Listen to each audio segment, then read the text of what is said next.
유명 트로트 가수도 매니저 허위 자수 시켰다가 네.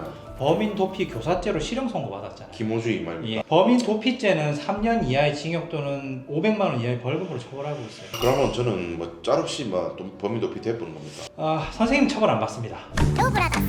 안녕하십니까, 임명환 변호사입니다. 예, 안녕하십니까. 예. 선생님 오늘 어떤 일로 오셨을까요? 제 동생이 막 자꾸 사고를 쳐가 동생 일로 왔는데 연년생 동생이 한 게 있거든요, 남자인데 막 어릴 때부터 사고를 좀 많이 쳤는데 3년 전에 음주로 걸려가지고 벌금 받고 작년에 또 이 새끼 정신 못 차리고 음주하다 이번에 사고를 내가지고 뭐 징역은 모르겠고 하여튼 뭐 징역형에 뭐 집행유예 받았거든요. 근데 제 알기로 임마가 집행유예 기간이 아직 안 끝났는데 정신 못 차리고 저번 달에 또 음주하다 걸린 거 이 새끼가. 근데 임마가 뭐 왜든지 간에 이제 잘못 수술을 했으면은 뭐 싹싹 빌고 선처 구하고 이래 했어야 되는데 집행유예 기간이니까 뭐 이번엔 진짜 겁이 났겠죠. 그러니까는 이 새끼가 그 단속될 때 이래 신분 확인을 하잖아요. 그 제 주민등록번호하고 다 했거든 임마가. 그래서 제 주민등록번호하고 제 이름하고 다 지가 대고 사인도 제 이름으로 사인을 딱 했다 하는 거예요. 경찰한테. 그리고 몰랐죠 저야 당연히 이때는. 뭐 이래 음주 했는지도 모르니까. 근데 한 이틀 뒤에 찾아왔고 희야 뭐 내 이거 한 번 도와도 하면서 막 사정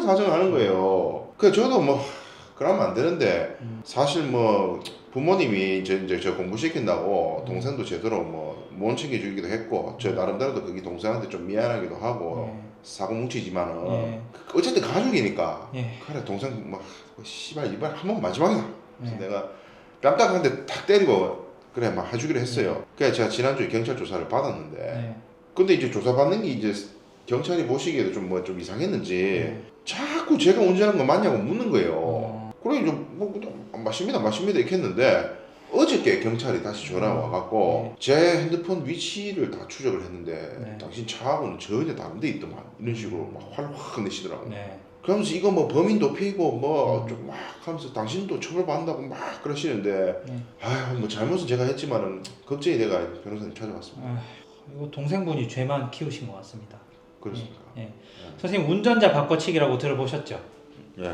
운전자 바꿔치기는 범인 도피죄로 처벌받아요. 최근 뉴스 보셔서 아시겠지만 유명 트로트 가수도 매니저 허위 자수 시켰다가 범인 도피 교사죄로 실형 선고 받았잖아요. 김호주의 말입니다. 예, 맞습니다.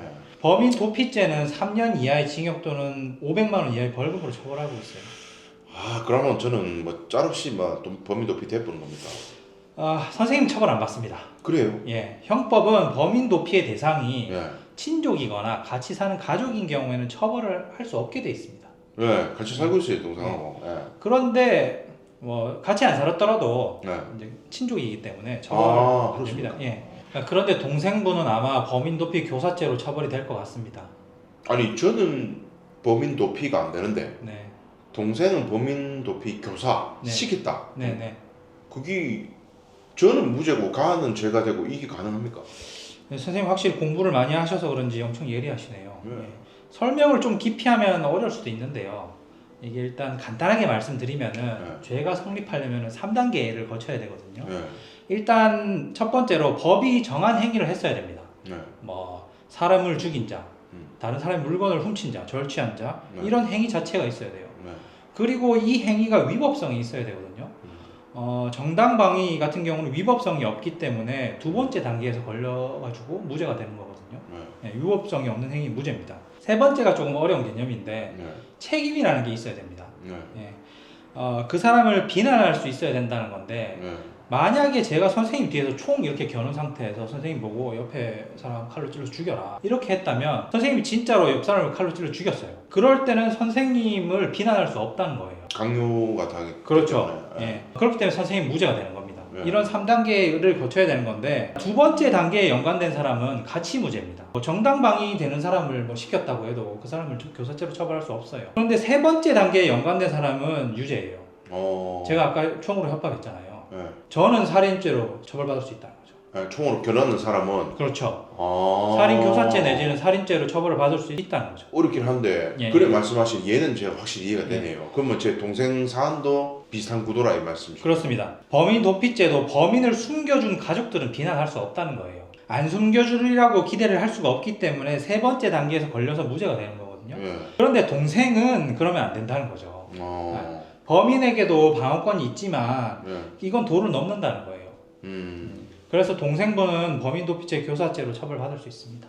아 근데 제 본능적으로는 지금 뭐 음주뿐만이 아니고 제가 잘 모르지만 뭐 제 이름을 갖다가 경찰한테 쓰고 뭐 사인하고 이런 것도 다 뭐 좀 문제될 것 같은데 동생이 좀 시가가상 아닙니까 그럼 뭐? 예, 맞습니다. 동생분 죄명 먼저 설명드리면 음주운전 먼저 했죠. 예. 그리고 음주운전 전력 2번이 있었던 거 보니까 아마 면허 취소된 상태였을 거예요. 그렇지 싶어요. 예. 예. 무면허 운전 추가될 거고 형님 주민번호 부정하게 이용했으니까 주민등록법 위반 있을 거고요. 예.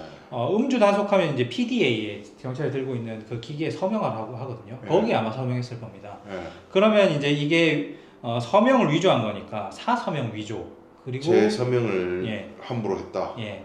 아. 그리고 위조 사서명 행사 예. 이게 있고요. 그리고 만약에 현장에서 주치운전자 정황 보고서라는 게 있는데 서류예요. 이건 종이. 예. 거기에도 이제 동생분이 형님 서명을 마음대로 했으면 이거는 문서 위조예요. 아. 사문서 위조 및 위조 사문서 행사 추가될 수 있습니다. 예. 그리고 아까 말씀드렸던 범인도피 교사까지 이제 같이 처벌받는 거죠. 아니 이게 죄가 몇 개입니까? 이게 뭐 한 대여섯 개 됐는데 무조건 감옥 갑니까? 어떻게 됩니까 이거? 정말 안타깝게도 이제 사서명 위조는 벌금형이 없어요. 그래요. 예. 그리고 지금 집행유예 기간 중이기 때문에 실형 선고가 아마 될 것 같습니다. 아, 이 새끼 이거 진짜 미치겠다. 방법이 전혀 없습니까 이거? 방법이 전혀 없는 건 아닌데 집행유예 기간이 뭐 조만간 끝난다면 네. 이거를 이제 2심 가서 항소심 가서 한번 주장해 볼 가능성은 있습니다. 야, 집행유예 기간 중에 잘못을 해도 판결 선고할 때 집행유예 기간이 끝나가 있으면 상관없어요. 예, 그러면은 집행유예 결격이 안 되기 때문에 그럼 집행유예 될 수도 있다 이 말씀이에요. 될 수도 있습니다. 그런데 다만 이번엔 너무 동생분이 잘못한 게 많아가지고 네. 집행유예가 가능할지 제가 뭐 그거는 장담까지 못 드리겠습니다. 자봉하긴 했는데 임마 기대가 보면 진짜 저희 부모님 완전히 쓰러지거든요. 음주운전 단속 과정에서 운전자 바꿔치기를 시도하는 경우 범인도피 교사죄로 처벌될 수 있습니다. 특히 다른 사람의 주민등록번호를 이용하거나 서명을 위조하는 등의 행위는 주민등록법 위반죄나 사서명 위조 등 죄가 추가되어 중하게 처벌될 가능성이 높습니다. 음주운전은 그 자체로도 위험한 범죄이지만 이를 덮기 위해 추가적인 불법 행위를 저지르는 것은 상황을 더욱 악화시킬 뿐입니다. 법을 준수하고 정직하게 문제를 해결하는 것이 가장 현명한 선택이고 만약 이런 상황으로 곤란을 겪고 있다면 즉시 법률 전문가의 도움을 얻는 것이 좋습니다.